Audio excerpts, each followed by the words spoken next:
Hey there, it's Christian from 7 Gaming Network, and I'm here with a new little series for you, and this is going to be the genesis of a deck. I've had a few questions from people recently because with Spirit Rebellion just being released, there's a whole slew of new cards and loads of new options for deck building, and quite a few people have been getting in touch and just saying, well, I'm trying to build this, or I'm looking at putting this together. I want to build this deck or explore this idea. And so what I thought I'd do, in case it might be helpful for you, is build a deck from scratch, go right from the beginning, show you how I would start, go through even into first few games of playtesting, and then making some tweaks on the basis of that. So this first section here is really going to be telling you what the idea is and then putting the initial cards in, and then we'll start playing from there. So the characters that we're going to use, you can see a lot of blue out here. What I've got this set for on Tabletop Simulator, because of course we've got all the cards there, is you've got all the Awakenings at the top there, and then I've actually laid out all the Spirit of Rebellion cards that are eligible for this deck build down here. I haven't put the battlefields out yet, we'll go through that later. And what we see here is that we've got a lot of options. There's a lot to play with here. A lot of really great new cards. Now the characters that we're going to use, that I want to build this around Vader and Royal Guard. So as you can tell, we're going mono blue here, mono blue Sith. And the reason I quite like this little combination and want to play with this is.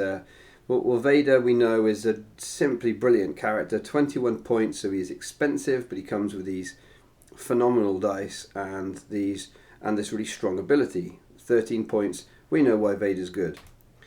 The Royal Guard, I think it could be an excellent accompaniment to Vader, and I'd really like to explore this deck idea and see whether these two characters can make a competitive deck. And bear in mind, the aim here isn't necessarily to make a tier 1 deck, but it's to at least make something that's, a strong tier 3, or maybe a decent tier 2. Now, what we've got here on the Royal Guard, of course, is great ways of getting more melee damage through. He's also got 2 shield results on there, and he's got Guardian. And what I really like about this is that any deck you play where you've got an elite Vader, you've got a 2-die Vader, I mean, he's the focus of the deck. He's the main man in the team.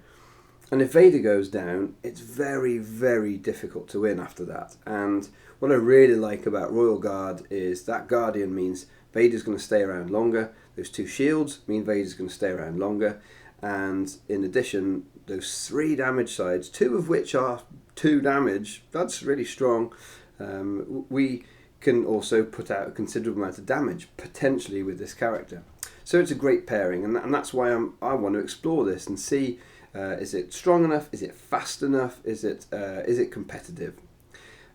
So we got some options. What we're going to put with these guys then? Well, let's have a look at some really strong cards from Awakenings that we know we're going to want to have in here.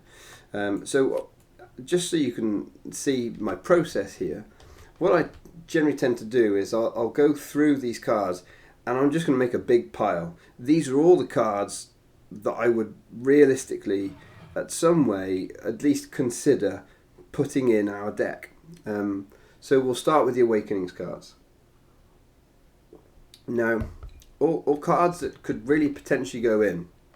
And bear in mind that this, my strategy for this deck, my overall aim for this deck is with those characters, the amount of damage that they can do, and with the sort of mitigation, in a sense, that Royal Guard brings to keeping Vader alive, I'm trying to build something that's going to go all out for damage. I mean, really, really aggro build. So I'm making a decision on which cards to include based on that, really. Okay. So take cover, that's not going to help. Flank, very unlikely, we're going to be working quite quickly. Dodge, again, the Royal Guard's going to take the damage. Close quarters assault is something that we could include, because that could potentially be a lot of discard from our opponent's hand. We'll include it because it's potentially something that we could use. So what I'm going to do, just drop it into the pile there. Block, not really going to use that. All in, generally all in only really works when you've got some nice focus around, and we haven't got a lot of focus, I don't think, in the sort of build that we're looking to make. We're not going to make range damage. It binds all things. Well, I've got a sneaking suspicion we could play quite a lot of upgrades in this deck, so we'll chuck one in for now. Use the force. Yes, I want to be able to turn Vader to his 3 damage side. That sounds great.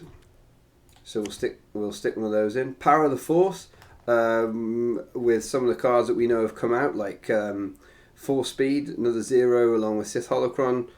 Power of the force could be really strong. Guess what? We'll chuck in one of those as well.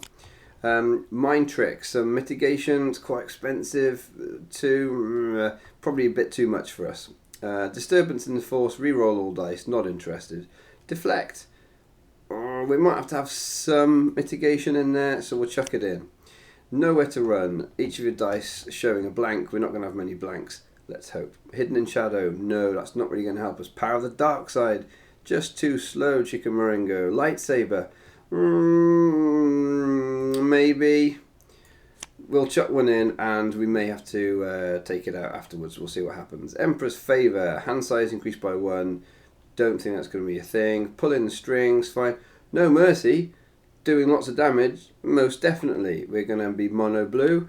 No Mercy is going to be great in this deck, I think. Isolation. Spot a blue character, move a character die. Again, we need some mitigation, so we'll pick our strongest mitigation cards to put in. This is one of them. Let's consider it. That's going to go in. Intimidate. Read it. Remove all shields from a character. I.e., potentially this says do 3 damage to a character. For 0, quite like that. Let's take it. We'll stick it in there. It's a possibility. Force Strike. Absolutely, definitely, yes, 100%. We're using Vader. Super strong. Feel your anger. Oh, it can really turn off an opponent's turn when you move 3 of their dice, for instance. So we'll stick one in for now. Enrage. Deal damage to one of your blue characters to gain 1 resource. It's fast. And an aggro deck that wants a bit of resources, it's a potential include. We'll stick it in. Boundless Ambition. Draw cards up to your hand size. Can be really strong if we do lots of discarding, and we just need to make sure we're doing damage because we're discarding for rerolls. Abandon All Hope. It's expensive and it's a bit more controlly than what we want. Hold Out Blaster, Datapad, Comlink, Mind Probe. We're using Sith Holocron. Potentially, it could be quite a lot of damage. Force Training, absolutely, you can consider that. Force Throw, super going to consider that. Speed of Right Scout, no. Sith Holocron, obviously an auto include in a deck like this. Kylo Ren's Lightsaber. It costs 3, but it's got 4 damage sides. We're going to consider it. Immobilize. It's got quite a lot of shields on, so it's good mitigation. We're running Sith Holocron, but it feels very defensive.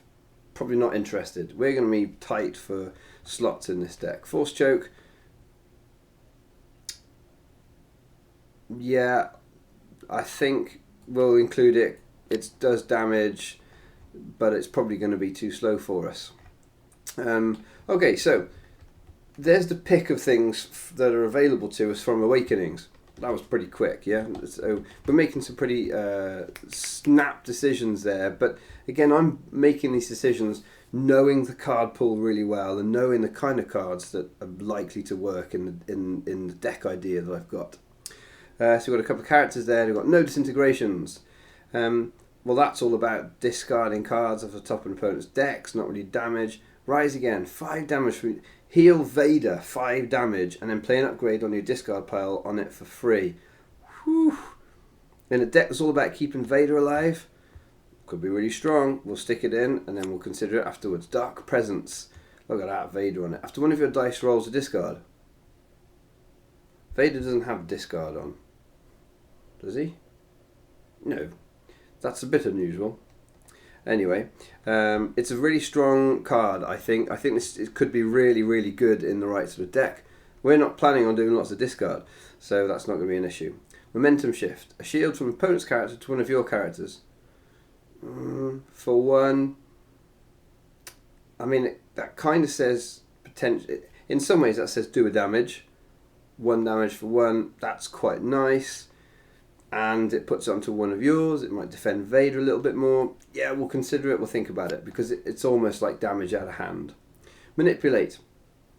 One of ours to a blank to theirs to a blank. No, our dice are big and expensive and we want to have all of them going off. 2 or more dice showing blanks. The difficulty with that is we're just not going to probably get many dice in this deck. Blue upgrades are expensive, they're good quality. Vader's dice, there's 2 of them. We only get 1 Royal Guard, probably just not going to get the chance to use it. Lure of Power, resolve the modifier size to modify any symbol. +1 melee, +2 melee, we'll consider it, let's have a look at that. Command Shuttle, just not a support that we're looking to use when we want to be quite fast and gaining or claiming the battlefield more frequently than our opponent, hopefully. This is 2 range damage, that's not fitting, and it's doing discard and manipulation, feels too slow for us. Hello, 1 damage, +2, +4 for a 1, and a shield, we quite like that. Bit of useless ability, lightsaber pike is going in. Makashi training, hello, +1, +2, +2, shield, resource, it's good. Actually gives us a bit of mitigation as well. Yeah, we're going to include it. The price of failure. Spot a blue character and defeat one of your characters to ready a character. I.e., defeat Royal Guard, who's probably about to die anyway, get to untap Vader and go with Vader again. Seems pretty strong, we'll stick that in there. Now I'm the master. After attached character's upgrade or character's character upgrade dice deal damage, turn a die to a side showing a blank. It's potentially quite good. It's a bit controlly. I feel like that would be better in like a Jabba Vader sort of deck, but hey, high ground. Only if you control the battlefield. Well, we're aiming to, but I always struggle with cards that we can only play when we meet a specific condition like this. Remove an opponent's dice showing damage, and then deal 1 damage to that character. See, that is a nice combination for our deck. You know, we want to do damage, and we're going to get some removal as well. That's quite nice. But if you control the battlefield, feels a little. There are some fast decks in the current meta, and I just feel like that could end up being a card we just can't use, and we're discarding a lot. I'm going to say no for now, because we've got a lot of great potential cards already, and I can just sense it's just not going to cut the mustard. Re-rolling dice, removing, not too fussed about that. Premonitions, play a free card later. Bit slow in our fast aggro deck where we want to do lots of damage. Support, exhausting. Remove 1 of our blanks to turn 1 of your dice to a side not showing damage. We're not interested in that. Rejuvenate. Heal 1 damage from a character for 0. Again, that could keep Vader alive in very small situations. I think most of the time it's not going to be an issue. Trust your instincts. Reroll any number of character dice and upgrade dice, and then you may draw a card. It sort of replaces itself. Hang on a second. I can discard a card to reroll any number of character and upgrade dice anyway. So what this is doing is going to cycle me through the deck quicker in an aggro deck, which may well get through the deck quite quickly anyway, because I'm discarding lots. It speeds it up a little bit. I just think we're going to have other better cards. I could be wrong on that. Let's come back to it and see. Now you will die. Resolve one of your dice as if it's showing melee damage. Yes. Vader rolls is 2 disrupt. We don't mind. We've got a now you will die. And that character will now die. Decisive blow. This is removal. This is mitigation. It's really expensive. I'd rather spend 3 and get another lightsaber out than do a decisive blow. Force illusion. This is the kind of mitigation that I could potentially see going in our deck, because that's frustrating. Only 1 cost, and of course we can upgrade over it as well, so that's quite nice. Force illusion, we'll put it in as some potentially useful mitigation. Force lightning, it's all range damage, not going to fit. Force speed is a 100% include. This meta's fast, and we want to make sure we're getting these. We're getting fast with it too. Lightsaber throw, damage out of hand. 1 resource for 2 damage out of hand. Yes, we'll have some of that. Interrogation droid is discard that sort of goes okay with Vader, but it's not damage. So let's pass over that. Re-roll an opponent's die, and then they resolve it or remove it. That's too dangerous. Swiftness, ambush. That's taking up too much space. New orders. When I don't think going to be really focused on our battlefields. Not like we're playing with Poe, who needs to get specials off. Vibro knife. Yes. If we don't see intimidate and there is 3 shields on a character, Vibro knife is bonkers. It's got ambush. It's going to go faster for us. Love it. It's going in. Parry. Remove a dice showing melee damage. No. Resolve. Support. Takes an action. It's going to be too slow. Evade. Just too specific. Okay. Boom. There it was. That's just a little insight into the kind of things that are going through my head when I'm like, let's build a new deck and let's chuck a bunch of cards in together and just see what happens. How many cards have we got? 33. Now, of course, we're going to have lots of 2s. So, I mean, we're talking of potentially 60 odd cards or something like that for us to be sorting through here. So we got a lot of options. But that's just a very brief example of how we can select a bunch of cards, constantly thinking, well, what's my strategy? Why am I selecting this card? Why might this go in? Why might it not go in? And you may disagree with some of my decisions there. That's great and fine. But what I have got now is a huge bunch of cards to really start crunching it down. And that's what I'm going to do in the next video. So I'll see you in the next one.